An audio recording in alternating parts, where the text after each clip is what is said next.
இயேசு கிறிஸ்துவின் நல்ல நாமத்தில் உங்கள் ஒவ்வொருவருக்கும் என் அன்பின் வாழ்த்துக்கள். பரிசுத்த ஆவியானவரை குறித்து இந்த காணொளியில் நாம் தியானிக்க இருக்கிறோம். நம்மில் பலரும் கூட பரிசுத்த ஆவியானவரை பெற்றுக்கொள்வதற்கு பல்வேறு விதமான முயற்சிகள் செய்கிறோம். பல கூட்டங்களுக்கு செல்கிறோம். நம்மளால் முடிந்த அளவுக்கு ஜெபிக்கிறோம். பரிசுத்த ஆவியானவரே எனக்குள் வாரும் என்று சொல்லி பல்வேறு கூட்டங்களுக்கு ஜெபிக்கிறோம். ஊழியக்காரர்களும் கூட பல்வேறு விதங்களில் முயற்சிகள் செய்கிறார்கள். பெற்றுக்கொள்ளுங்கள் என்று சொல்லி பரிசுத்த ஆவியானவரை கொடுப்பதற்கு அவர்களும் பல்வேறு விதங்களில் முயற்சிகள் செய்கிறார்கள். ஆனாலும் கூட பரிசுத்த ஆவியானவரை பெற்றுக்கொண்டது போல நமக்கு உணர்ச்சிகள் இல்லை. நாம் வெறுமனை வீடு திரும்புகிறோம் இல்லையா? பரிசுத்த ஆவியானவரை எப்படி பெற்றுக்கொள்வது என்று பல்வேறு நேரங்களில் நமக்கு கேள்விகள் எழும்புகின்றன. இந்த காணொளியில் பரிசுத்த ஆவியானவரை பெற்றுக்கொள்வது எப்படி என்று நாம் தியானிக்க இருக்கிறோம். பரிசுத்த ஆவியானவரை எப்படி பெற்றுக்கொள்வது என்பதை யார் நமக்கு விளக்கி சொல்லுவார்கள்? பரிசுத்த ஆவியானவரோடு சஞ்சரித்த இயேசு கிறிஸ்துவை தவிர பரிசுத்த ஆவியானவரை குறித்து விளக்கி சொல்ல யார் இருக்கிறார்கள் நமக்கு? வேத வசனங்கள் பரிசுத்த ஆவியானவரை குறித்து பல்வேறு இடங்களில் பேசுகிறது. நம்முடைய கர்த்தராய் இயேசு கிறிஸ்து பரிசுத்த ஆவியானவரை குறித்து ஒரு அதிகாரத்தில் விளக்கமாக பேசுகிறார். அந்த அதிகாரத்தை நாம் தியானித்தோம் என்று சொன்னால் பரிசுத்த ஆவியானவரை எப்படி பெற்றுக்கொள்வது என்ற கேள்விக்கு நமக்கு விடை கிடைக்கும். நாம் நம்முடைய வாழ்க்கையை சந்தோஷமாக பரிசுத்த ஆவியானவரோடு வாழலாம். ஹல்லேலூயா. பரிசுத்த ஆவியானவரை குறித்து நாம் தியானிக்கலாம். யோவான் எழுதின சுவிசேஷம் 14வது அதிகாரம் 15வது வசனம். இங்கு நம்முடைய கர்த்தராய் இயேசு கிறிஸ்து குறிப்பிடுகிறார். நீங்கள் என்னிடத்தில் அன்பாய் இருந்தால் என் கற்பனைகளை கைக்கொள்ளுங்கள் என்று அவர் ஆரம்பிக்கிறார். இந்த வசனத்தில் என்ன இருக்கிறது பிரதர் அப்படின்னு யோசிச்சிங்கன்னா, ஆண்டவர் இங்கு ஆரம்பிக்கிறார் பாருங்கள், நீங்கள் என்று சொல்லி ஆரம்பிக்கிறார். இதில் என்ன இருக்கு? நீங்கள், இதில் மிகப்பெரிய அர்த்தம் பொதிந்திருக்கிறது. நீங்கள் என்று யாரை சொல்லுகிறார்? சீஷர்களிடம் சொல்லுகிறார். நீங்கள் என்னிடத்தில் அன்பாயிருந்தால் என் கற்பனைகளை கை கொள்ளுங்கள் என்று சொல்லுகிறார். அடுத்த வசனங்களில் நாம் தியானிக்க முடியும். ஆண்டவர் இந்த உலகத்தில் வாழக்கூடிய மக்களை இரண்டாக பிரிக்கிறார். உலகம் என்று சொல்லி ஒரு கேட்டகரி ஆஃப் பீப்புளை பிரிக்கிறார். உலகம் என்று சொல்லி பிரித்த மக்களை விட ரிமைனிங் பீப்புள், மீதம் இருக்கக்கூடிய மக்களை நீங்கள் என்று சொல்லி குறிப்பிடுகிறார். இந்த இரண்டு விதமான மக்கள் இருக்கிறதாய் நம்முடைய கர்த்தராய் இயேசு கிறிஸ்து குறிப்பிடுகிறார். இதை நாம் புரிந்து கொள்ள வேண்டும். 23வது வசனம் 24வது வசனத்தில் இதற்கான தெளிவான விளக்கம் இருக்கிறது. இயேசு அவனுக்கு பிரதியுத்தரமாக, ஒருவன் என்னில் அன்பாய் இருந்தால் என் வசனத்தை கை கொள்ளுவான், அவனில் என் பிதா அன்பாய் இருப்பார், நாங்கள் வந்து அவனோட வாசம் பண்ணுவோம். என்னில் அன்பாய் இராதவன் என் வசனங்களை கை கொள்ள மாட்டான். நீங்கள் கேட்கிற வசனம் என்னுடையதாய் இராமல் என்னை அனுப்பின பிதாவினுடையதாய் இருக்கிறது. இந்த இரண்டு வசனங்களை நாம் சற்று தியானித்தோம் என்று சொன்னால் நமக்கு உண்மை புரிய வரும். ஆண்டவர் இந்த உலகத்தின் மக்களை 7-8 பில்லியன் மக்கள் இந்த உலகத்தில் வசிக்கின்றனர். இப்பொழுது 2000 ஆண்டுகளாக எத்தனையோ மக்கள் வசித்திருப்பார்கள், வாழ்ந்திருப்பார்கள். அவர்களை இரண்டாக பிரிக்கிறார். ஒரு கேட்டகரி ஆஃப் பீப்புள் யார் அப்படின்னா, என்னில் அன்பாயிருக்கிறவன், என் வசனத்தை கை கொள்ளுகிறவன். அவர்களை அவர் நீங்கள் என்று சொல்லி குறிப்பிடுகிறார். இரண்டாவது கேட்டகரி பீப்புள் அவங்க யார் அப்படின்னா, என்னில் அன்பாய் இராதவன், அவர்கள் என் வசனத்தை கை கொள்ள மாட்டான். அவர்களை நம்முடைய கர்த்தர் உலகம் என்று சொல்லி குறிப்பிடுகிறார்.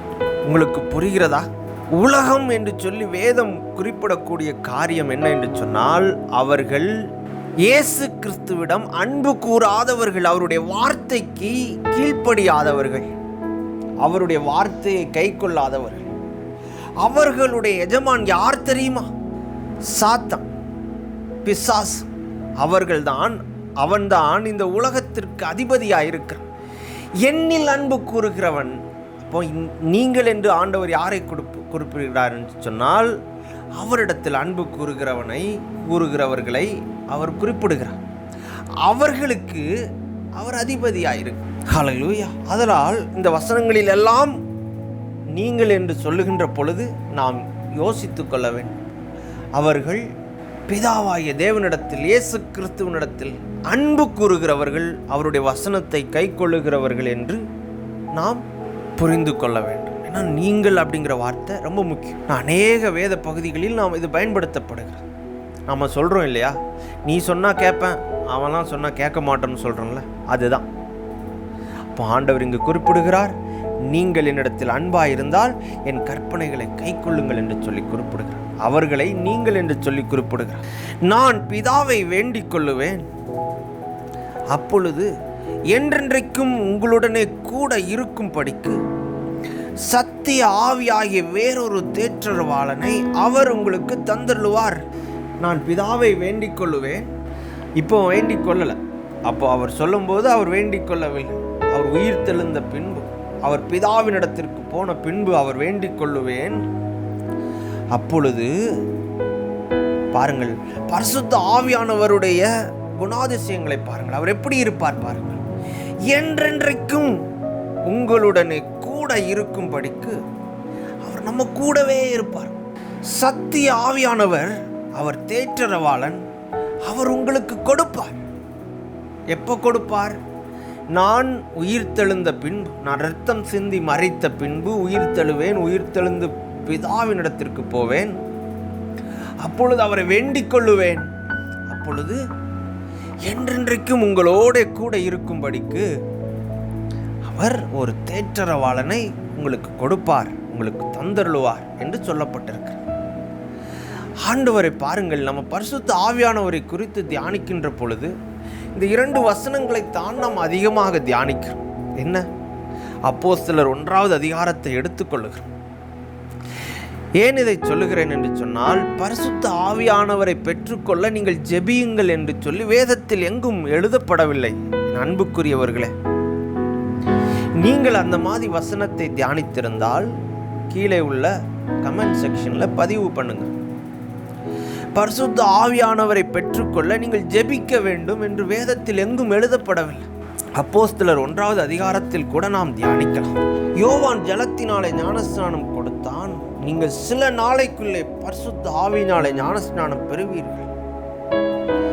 ஆகையால் நீங்கள் எருசலேமை விட்டு போகாமல் என்னிடத்தில் கேள்விப்பட்ட பிதாவின் வாக்குத்தத்தம் நிறைவேற காத்திருங்கள் என்று சொல்லி அவர் கட்டளையிட்டார். நீங்க எருசலேமை விட்டு எங்கும் போயிடாதீங்க, எருசலேமில் காத்திருங்கள் என்று சொல்லி இருக்கிறார். அப்போஸ்தலர் 2வது அதிகாரத்திலும் கூட பெந்தேகோஸ்தே எனும் நாள் வந்தபோது அவர்கள் எல்லாரும் ஒருமனப்பட்டு ஓர் இடத்திலே வந்திருந்தார்கள் என்றுதான் வேதத்தில் எழுதப்பட்டிருக்கிறது. பாருங்கள், அவர்கள் பரிசுத்த ஆவியானவரை பெற்றுக்கொள்ள ஜெபித்தார்கள் என்று இல்லை. அப்பொழுது பலத்த காற்று அடிக்கிற முழக்கம் போல வானத்திலிருந்து சடுதியாய் ஒரு முழக்கம் உண்டாகி அவர்கள் உட்கார்ந்திருந்த வீடு முழுவதையும் நிரப்பிற்று. அல்லாமலும் அக்கினிமயமான நாவுகள் போல பிரிந்திருக்கும் நாவுகள் அவர்களுக்கு காணப்பட்டு அவர்கள் ஒவ்வொருவர் மேலும் வந்து அமர்ந்தது. என அன்புக்குரியவர்களை, இந்த மாதிரியான ஒரு எக்ஸ்பீரியன்ஸை நீங்கள் பெற்றுக்கொள்வதற்காக ஜெபிக்கிறீர்களோ? ஏன் ஜெபித்து கொண்டே இருக்கிறீர்கள் பரிசுத்த ஆவியானவரை பெற்றுக்கொள்வதற்காக என்ற ஒரு கேள்வி இருக்கிறதல்லவா? எனக்கும் அக்கினிமயமான நாவுகள் போல பிரிந்திருக்கும் நாவுகள் காணப்பட்டு பரிசுத்த ஆவியானவர் எனக்குள் வருவார் என்று நினைக்கிறீர்களோ? பாருங்கள், பரிசுத்த ஆவியானவர் இயேசு கிறிஸ்துவிடம் வருகின்ற பொழுது எப்படி வந்தார்? மத்தேயு 3:16 வாசிக்கிறோம். இதோ வானம் அவருக்கு திறக்கப்பட்டது, தேவ ஆவி புறாவை போல இறங்கி தம்மில் வருகிறதை கண்டார். தேவ ஆவி எப்படி வந்தார்? பரிசுத்த ஆவியானவர் மேல் புறாவை போல வந்தார். இங்கு எப்படி பரிசுத்த ஆவியானவர் பொழிந்தருளப்பட்டிருக்கிறார்? அக்கினிமயமான நாவுகள் போல பிரிந்திருக்கும் நாவுகள் வடிவில் அவர் இறங்கி வருகிறார். ஒன்றை நாம் நன்றாக புரிந்து கொள்ள வேண்டும். பழைய ஏற்பாட்டு காலத்தில் ஒரு சில மனிதர்கள் மேல் ஒரு சில காரியத்திற்காக வந்து அவர்களை விட்டு சென்று விடுகிறார். ஆனால் அவர்கள் பரிசுத்த ஆவியானவர் அவர்கள் வாழ்க்கை முழுவதையும் யார் வாழ்க்கையிலும் செயல்பட்டதாக நம்மால் தியானிக்க முடிகிறதில்லை பழைய ஏற்பாட்டு காலத்தில். ஆனால் இது இயேசு கிறிஸ்துவோடு முடிவுக்கு வருகிறது. தன் வாழ்க்கை முழுவதும் பரிசுத்த ஆவியினால் நிறைந்து இயேசு கிறிஸ்து காணப்பட்டார். அவர் தன்னுடைய ஊழியத்தை ஆரம்பிக்கின்ற பொழுது தேவ ஆவியானவர், பரிசுத்த ஆவியானவர் அவர் மேல் முழுவதுமாக இறங்கி இருந்தார். அப்போஸ்தலர் 10:38 வாசிக்கிறோம் அல்லவா? நசரேனாகிய இயேசுவை தேவன் பரிசுத்த ஆவியினால் வல்லமையினால் அபிஷேகம் பண்ணினார். தேவன் அவருடனே கூட இருந்தபடியால் அவர் நன்மை செய்கிறவராயும் பிசாசின் வல்லமையில் அகப்பட்ட யாவரையும் குணமாக்குகிறவராயும் சுற்றித் திரிந்தார். இப்போ பரிசுத்த ஆவியானவர் பழைய ஏற்பாட்டு காலத்தில் ஒருவர் மேலும் அவர்கள் வாழ்க்கை முழுவதும் இல்லை. ஆனால் பழைய பரிசுத்த ஆவியானவரை முழுமையாக கொண்ட மனிதர் யார்? இயேசு கிறிஸ்து மாத்திரமே. இயேசு கிறிஸ்து பரிசுத்த ஆவியானவரால் நிறைந்திருந்தார். தன்னுடைய வாழ்நாள் முழுவதும் நிறைந்திருந்தார் பரிசுத்த ஆவியானவரால். அப்படிப்பட்ட இயேசு கிறிஸ்து மரிக்கப் போகிறார். அப்போ பரிசுத்த ஆவியானவர் இந்த உலகத்தில் இல்லை. பரிசுத்த ஆவியானவர் எடுத்துக்கொள்ளப்பட்டார். இயேசு கிறிஸ்துவோடு அவர் வானத்திற்கு எடுத்துக்கொள்ளப்பட்டார். இந்த பூமியில் அவர் இல்லை. இயேசு கிறிஸ்துவோடு உலாவின பரிசுத்த ஆவியானவர் மறுபடியும் வானத்திற்கு எடுத்துக்கொள்ளப்பட்டார். யோவான் 14வது அதிகாரத்தில் நாம் தியானிக்கிறோம். மறுபடியும் நான் பிதாவை வேண்டிக் கொள்ளுவேன், அப்பொழுது என்றென்றைக்கும் உங்களுடனே கூட இருக்கும்படி சத்திய ஆவியாகிய வேறொரு தேற்றரவாளனை அவர் உங்களுக்கு தந்தருளுவார். 26வது வசனத்தில் வாசிக்கிறோம், என் நாமத்தினாலே பிதா அனுப்ப போகிற பரிசுத்த ஆவியாகிய தேற்றரவாளன் என்று சொல்லி அவர் இங்கு குறிப்பிடுகிறார். அப்போ மேலே இயேசு கிறிஸ்துவோடு வாழ்ந்த பரிசுத்த ஆவியானவர் மனிதர்களோடு வாழ ஆரம்பிக்க வேண்டும் இல்லையா? அப்போ ஆண்டவர் சொல்லி போனார், காத்திருங்கள், பரிசுத்த ஆவியானவர் வருவார் என்று சொல்லி அப்போஸ்தலர் நடபடிகள் 1வது அதிகாரத்தில் அவர் சொல்லி போனார். அதே போல இந்த பூமியில் பரிசுத்த ஆவியானவர் முதலாவதாக வந்தார். முழுவதுமாக பூமியிலே தங்கிவிட வருகிறார். அப்போஸ்தலர் 2வது அதிகாரத்தில் நாம் வாசிக்கிறோம் அல்லவா, பெந்தேகோஸ்தே நாளில் அப்போ பரலோகத்தில் இருந்த பரிசுத்த ஆவியானவர் பூலோகத்திற்கு முழுவதுமாக தங்கிவிட வருகிறார். அதுதான் முதலாவது ஆரம்பம். ஹல்லேலூயா. அவர்கள் ஜெபிக்கவில்லை, ஆனால் பரிசுத்த ஆவியானவர் கொடுக்கப்பட்டார். பரிசுத்த ஆவியானவரை குறித்த தீர்க்க தரிசனம் என்ன சொல்லுகிறது? யோவேல் 2வது அதிகாரம் 28வது வசனம் வேதம் சொல்லுகிறது, அதற்கு பின்பு நான் மாம்சமான யாவர் மேலும் என் ஆவியை ஊற்றுவேன். பாருங்கள், இந்த வேத வசனம் என்ன சொல்லுகிறது? மாம்சமான யாவர் மேலும் என் ஆவியை ஊற்றுவேன் என்று வேத வசனம் சொல்லுகிறது. அப்போஸ்தலர் மேல் மாத்திரம் பரிசுத்த ஆவியானவரை ஊற்றுவேன் என்று சொல்லப்படவில்லை. விசுவாசிகள் மேல் மாத்திரம் பரிசுத்த ஆவியானவர் ஊற்றப்படுவார் என்று சொல்லப்படவில்லை. இயேசு கிறிஸ்துவை ஏற்றுக்கொண்டவர்கள் மேல் மாத்திரம் பரிசுத்த ஆவியானவர் ஊற்றப்படுவார் என்று வேதத்தில் எழுதப்படவில்லை. இங்கு வேதம் என்ன சொல்லுகிறது பாருங்கள், மாம்சமான யாவர் மேலும் என் ஆவியை ஊற்றுவேன் என்று அவர் சொல்லியிருக்கிறார். நீங்கள் மனிதனாய் பிறந்தால் போதும், நீங்கள் எந்த மதத்தை சார்ந்தவர்கள் என்று இங்கு குறிப்பிடப்படவில்லை. விசுவாசிகள் என்று இல்லை, அப்போஸ்தலர்கள் என்று இல்லை, ஊழியக்காரர் என்று இல்லை, மாம்சமான யாவர் மேலும் என் ஆவியை ஊற்றுவேன் என்று ஆண்டவர் சொல்லியிருக்கிறார். எல்லார் மேலும் ஆண்டவர் ஊற்ற தயாராயிருக்கிறார். ஏன் அப்படி? ஏனென்றால் பரிசுத்த, பாருங்கள் அடுத்த வசனத்தை தியானிக்கலாம். மாம்சமான யாவர் மேலும் அவர் ஊற்றுகிறார். ஆனால் பாருங்கள் 17வது வசனம், உலகம் அந்த சத்திய ஆவியானவரை காணாமலும் அறியாமலும் இருக்கிறபடியால் அவரை பெற்றுக்கொள்ள மாட்டாது. ஏன் இந்த உலகம் பரிசுத்த ஆவியானவரை பெற்றுக்கொள்ளவில்லை? அவர்கள் அறியவில்லை, ஆதலால் பெற்றுக்கொள்ளவில்லை. ஆனால் அவர் உங்களுடனே வாசம் பண்ணி உங்களுக்குள்ளே இருப்பதால் நீங்கள் அவரை அறிவீர்கள். நீங்கள் என்றால் யார்? இயேசு கிறிஸ்துவை ஏற்றுக்கொண்டவர்கள், விசுவாசிகள். அவர்கள் இயேசு கிறிஸ்துவை சொந்த இரட்சகராக ஏற்றுக்கொண்டார்கள். அவர்கள் பரிசுத்த ஆவியானவரை அறிந்திருக்கிறபடியால் அவர்களுக்குள்ளே வாசமாய் இருப்பார். ஆதலால் அவர்கள் அவரை அறிவார்கள் என்று சொல்லி வேதம் சொல்லுகிறது. ஆனால் மற்றவர்கள் எல்லார் மேலும் அவர் இருக்கிறார். யாவர் மேலும் என் ஆவியை ஊற்றுவேன் என்று சொல்லி இருக்கிறார். ஆனால் அவர்களை அறியாதபடியினால் அவர்களை பெற்றுக்கொள்ளவில்லை. நாம் பரிசுத்த ஆவியானவரை அறிந்திருக்கிறபடியால் அவர் நமக்குள்ளே வாசம் பண்ணி நமக்குள்ளே அவர் இருப்பார் என்று சொல்லி வேதம் சொல்லுகிறது. நான் உங்களை திக்கற்றவர்களாக விடேன், உங்களிடத்தில் வருவேன். இது ரொம்ப முக்கியமான காரியம். இயேசு சீஷர்களோடு அவர் பேசிக் கொண்டிருக்கிறார். இப்போ சீஷர்கள் எல்லாரும் வருத்தத்தோடு இருக்கிறார்கள். அவர் சொல்லுகிறார், நான் பிதாவினிடத்திற்கு போகிறேன் என்று சொல்லுகிறார். அவர்கள் வருத்தத்தோடு இருக்கிறார்கள். அப்போ ஆண்டவர் சொல்லுகிறார், நான் உங்களை என் கூட இருக்கும்போது நீங்கள் என்னெல்லாம் சந்தோஷமாக இருந்தீங்களோ அப்படியே சந்தோஷமாக இருப்பீங்க. நான் திக்கற்றவர்களாக உங்களை விடமாட்டேன், மறுபடியும் உங்களிடத்தில் வருவேன் என்று சொல்லுகிறார். பரிசுத்த ஆவியானவராய் நான் மறுபடியும் உங்களிடத்தில் வருவேன்.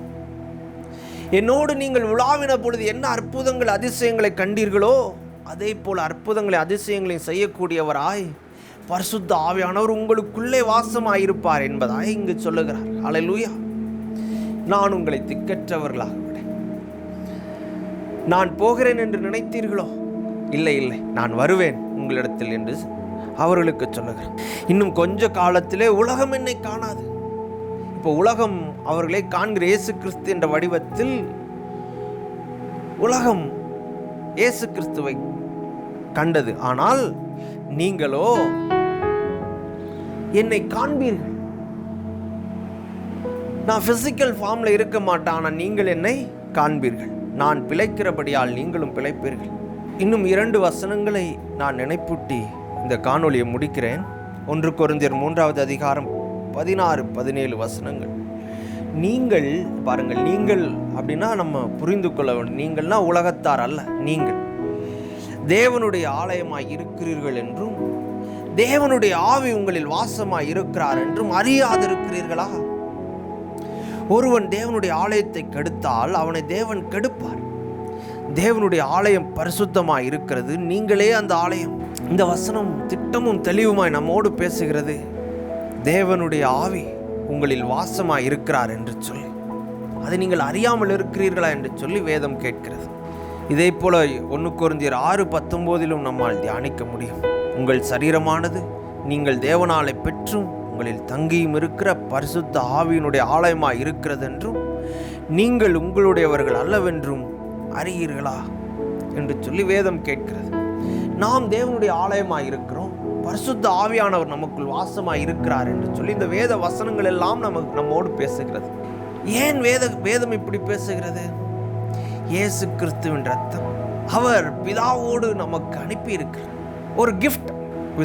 நம்ம இயேசு கிறிஸ்துவிடம் வருகின்ற பொழுது உனக்கு என்ன வரம், உனக்கு என்ன பரிசு கிடைத்தது என்று யாராவது கேட்டால் பரிசுத்த ஆவியானவரை இயேசு கிறிஸ்து எனக்காக பெற்று தந்திருக்கிறார் என்பதுதான் அதற்கான பதிலாக இருக்கிறது. பரிசுத்த ஆவியானவர் நம்மோடு வாழ்கிறார். அவர் நமக்கு கிடைத்த ஒரு பரிசு, விலை மதிக்க முடியாத ஒரு பரிசு. அவர் நம்மோடு இருக்கிறார். ஹல்லேலூயா. இயேசு கிறிஸ்துவின் ரத்தம் அதை நமக்கு பெற்று தந்திருக்கிறார். நாம் ஜெபித்து அழ வேண்டிய அவசியம் இல்லை, வாரும் என்று சொல்லி கதற வேண்டிய அவசியம் இல்லை. அவர் நமக்குள் வாசமாய் இருக்கிறார் என்று சொல்லி வேதம் சொல்லுகிறது. கடைசியாக ஒரு வசனத்தை பதிவு செய்து முடிக்கிறேன். தீத்து 3வது அதிகாரம் 7வது வசனம். அவர் நமது இரட்சகராய் இயேசு கிறிஸ்து மூலமாய் அந்த பரிசுத்த ஆவியை நம்மில் சம்பூரணமாய் பொழிந்தருளினார். அவர் சிந்தின ரத்தம் நமக்கு பரிசுத்த ஆவியானவரை ஈவாக பெற்று தந்திருக்கிறது. அவர் பரிசுத்த ஆவியானவர் நமக்கு கிடைத்த மிகப்பெரிய ஒரு பரிசு. அவர் நம்மேல் சம்பூரணமாய் பொழிந்தருளப்பட்டிருக்கிறார். இதை விசுவாசிக்கிறீர்களா? இந்த வேத வசனங்களை எல்லாம் தியானியுங்கள்.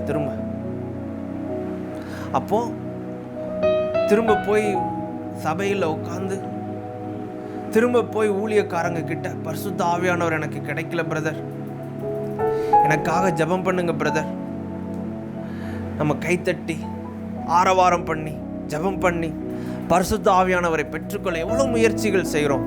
அன்புக்குரியவர்களே, இந்த வசனங்களை திரும்ப திரும்ப தியானியுங்கள். பரிசுத்த ஆவியானவர் நமக்குள் இருக்கிறார் என்று வேத வசனம் திட்டமும் தெளிவுமாக பேசுகிறது. நாம் இன்னும் ஏன் இயேசு கிறிஸ்துவிடம் சென்று எனக்கு பரிசுத்த ஆவியானவரை தாரும் என்று கேட்கிறோம் என்று புரியவில்லை. இது ஒரு முக்கியமான ஒரு நற்செய்தி நம்ம எல்லாருக்கும். ஹல்லேலூயா. கர்த்தர் நம் ஒவ்வொருவரையும் ஆசீர்வதிப்பாராக. ஆமென்.